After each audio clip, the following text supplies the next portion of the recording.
Bom dia, galerinha do oitavo ano. Vamos iniciar mais uma semana com as nossas aulas e atividades online, tá? Então, sejam bem-vindos. Olha só, iniciaremos um novo grupo a partir da página 168, grupo 3, tá? Peço que vocês verifiquem a página. O tema é Revolução Francesa. Então, iniciaremos com um novo assunto, tá? Então, antes de começarmos, galerinha, vamos relembrar o que significa o termo revolução. Revolução significa grande mudança, tá? Então, o que nós vamos falar a partir deste conteúdo, nós vamos falar sobre uma grande mudança ocorrida na França, tá? Uma grande mudança em seu sistema político, econômico e social, ok? Mas antes de falar dessa mudança, nós precisamos entender o que acontecia com a França antes da Revolução. Quais os fatores que antecederam a Revolução?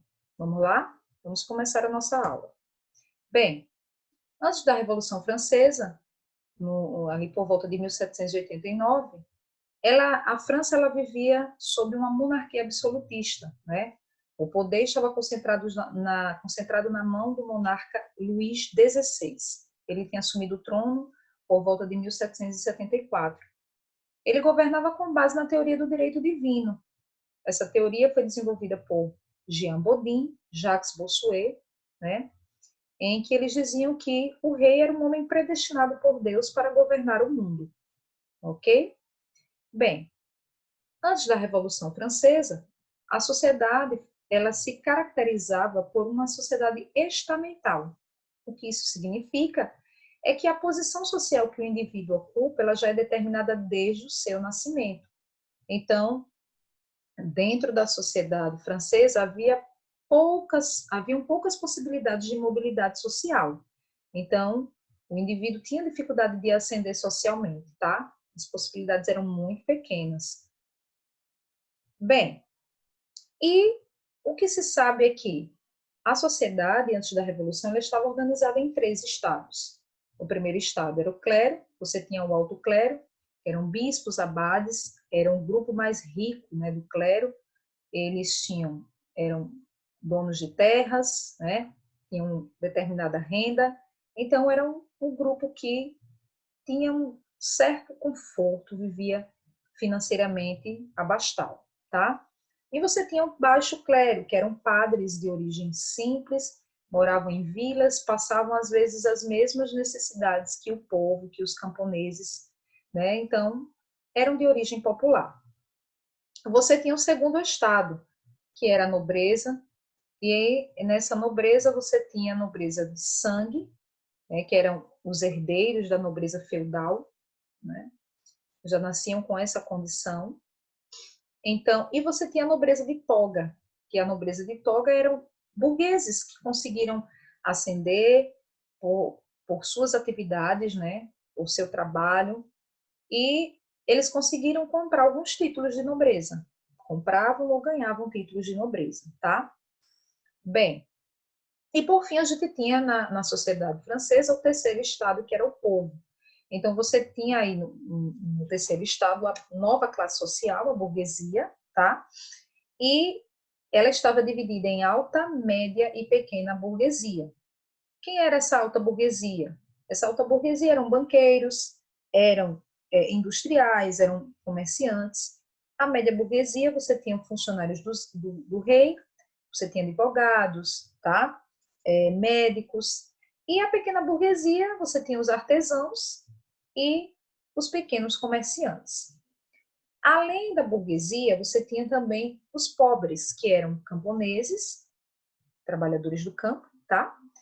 Os trabalhadores urbanos, viviam nas cidades, e o grupo de desempregados, tá? Bem, o que eu quero destacar também nessa divisão social é que nesse período você tinha o grupo privilegiado, ou os grupos privilegiados e os não privilegiados. Os privilegiados eram clero e nobreza, quer dizer, o primeiro e o segundo estado, tá? Por que eles eram privilegiados? Eles eram isentos de impostos. Eles não precisavam pagar impostos. Só que esse grupo, né, uma parte dele, que era o clero, ele detinha terras, renda, tá? E a nobreza, os membros importantes da nobreza, eles viviam no Palácio de Versalhes com a família real. Lá eles usufruíam de todo o conforto, tinham salários, tinham pensões, então eles não trabalhavam ativamente, tá? Eles se envolviam com as guerras quando havia necessidade. Então, grupos não privilegiados, porque eles eram não privilegiados, porque era o único grupo social que pagava imposto, tá? O terceiro estado, que era a burguesia e o povo, eles eram obrigados a pagar imposto, eles mantinham o Estado. Então, eles mantinham o clero, eles mantinham a nobreza, eles mantinham os privilégios do primeiro e do segundo estado. Então, eles sustentavam o Estado, certo? Então, essa era a estrutura da sociedade francesa antes da Revolução, ok?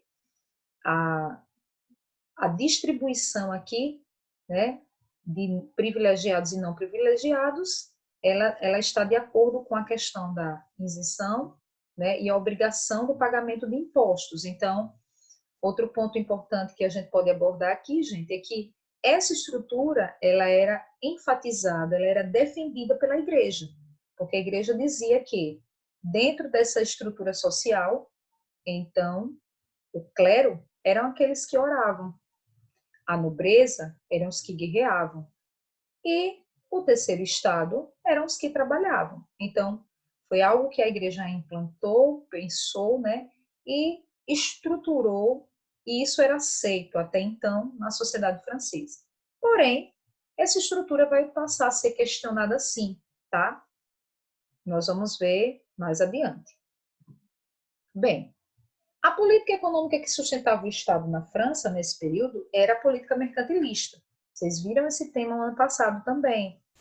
Na política mercantilista, o Estado intervia totalmente na economia. Criava o sistema de monopólios, ele criava as regulamentações medievais, ele controlava a produção, ele controlava os salários, ele controlava pagamentos, preços de produtos. Porém, a nova classe social que surgiu, a burguesia, já não se sentia tão satisfeita com esse modelo de economia na sociedade. Por quê? Eles pregavam uma liberdade de comércio, eles pregavam uma livre concorrência, tá? Então, eles acreditavam que isso atrapalhava os seus negócios, ok? E, além disso, eles se viam nos entraves, né, feudais. Nós vimos ali, né, que na sociedade feudal, eles não tinham moeda unificada, eles não tinham unificação também de pesos e medidas, né?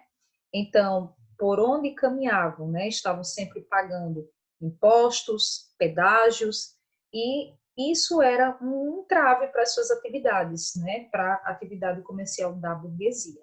Então, eles já não se sentiam mais satisfeitos com o modelo de política mercantilista. Então, vamos lá. Surgiu na sociedade um desejo por mudança, tá? Um desejo por reformas. E esse desejo por mudança foi impulsionado pelas ideias iluministas. As ideias iluministas passaram a circular ali na França, nos cafés, nas discussões em grupos, né? Os textos escritos em jornais, em panfletos, e isso ia passando de pessoa para pessoa, as pessoas iam lendo, né? E os ideais defendidos, né, pelos iluministas de liberdade, igualdade e fraternidade se tornaram lema do movimento da Revolução Francesa. Então, as ideias iluministas elas acabam impulsionando, né, o desejo por mudanças, o desejo por reformas, tanto políticas como econômicas, tá? Bem, antes da Revolução Francesa, a França também passou por uma grave crise econômico-financeira. Gente, por volta de 1780, a economia da França estava em ruínas, né? Estava praticamente acabada, mas isso foi por causa de uma sucessão de fatores. Não foi um único fator que levou, né, a França a ter uma crise econômico-financeira, mas vários fatores levaram a essa crise, tá? Bem, antes de falarmos dessa crise, né, dessas crises, desses fatores, eu quero retomar com vocês o que nós já falamos aqui. Vamos lá. Antes da Revolução Francesa, nós falamos que a França estava organizada como uma monarquia absolutista, tá? A sociedade era uma sociedade estamental. Isso quer dizer que havia pouca mobilidade social. A sociedade estava organizada em 3 estados, primeiro, segundo e terceiro estado. O único estado que pagava impostos era o terceiro estado. Primeiro e segundo estado viviam com seus privilégios e isentos de impostos, tá? As ideias iluministas aparecem ali como um fôlego, como um ponto de apoio para que eles tenham desejo por mudanças, por reformas políticas ali na França, tá? Bem, e com a crise que vai bater ali na França, isso vai se fortalecer, ok? Vamos lá aos fatores que levaram à crise econômico-financeira na França. O primeiro fator foi o envolvimento da França na Guerra dos 7 Anos, certo? Eles se envolveram numa guerra contra a Inglaterra, disputando áreas da América do Norte e da Ásia. Só que a França saiu derrotada dessa guerra, perdeu alguns territórios e gastou muito com a guerra, tá? Outro fator foi o apoio que a França deu aos Estados Unidos durante o processo da independência dos Estados Unidos contra os ingleses. E aí, né, a França acabou gastando muito, né, a ajuda militar que ela deu aos Estados Unidos custou aí 2 bilhões de libras para os cofres do país. E a França, né, já estava iniciando um momento de crise econômica, financeira. E aí, mais uma vez, né, vem esse apoio aos Estados Unidos e custando para os cofres públicos muito dinheiro, tá? Uma guerra custa muito dinheiro.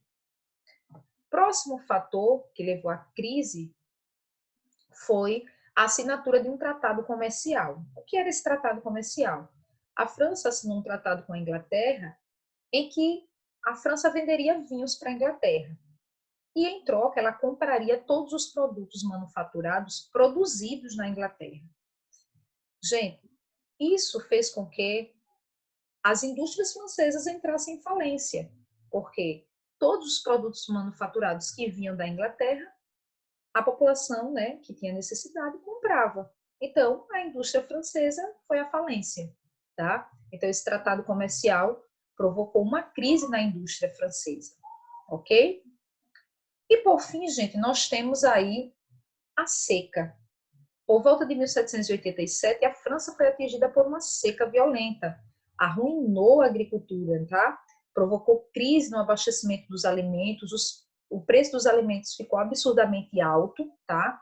A população começou a passar fome e o trigo, né, que é a matéria-prima do pão, subiu de forma absurda e praticamente a população que vivia, né, comendo pão, né, que era a base da sua alimentação, se viu ali sem poder comprar, né, o pão, inviabilizou o consumo do pão. Então, a seca, a fome atingiu ali, né, a França, ok? Bem, a partir dessa conjuntura, de todos esses fatores, a intensa insatisfação, né, da população só cresceu, em especial o terceiro estado, que se sentia mais prejudicado, tá?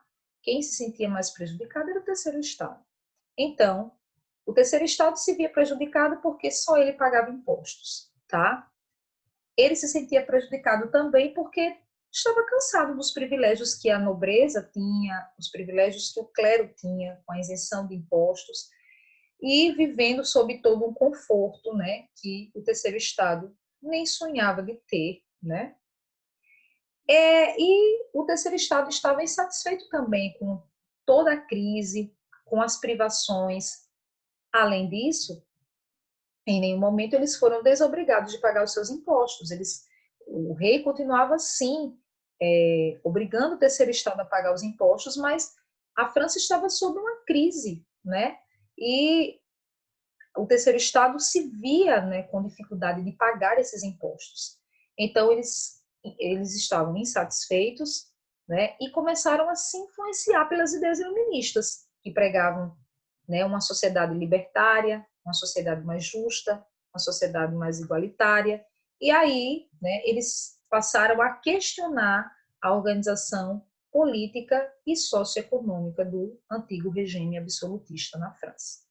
Gente, nós falamos dos fatores que antecederam a Revolução. Nós nem começamos a falar da Revolução Francesa ainda, tá? Nós falamos dos fatores que antecederam. Bem, para finalizarmos, agora é hora da atividade. No módulo, vocês vão lá na página 184 e 185, vocês vão responder a atividade, certo? E vocês vão enviar as respostas para o e-mail que está disponível no slide. Tá certo, galerinha? Eu espero que vocês tenham compreendido. Bons estudos e vamos lá.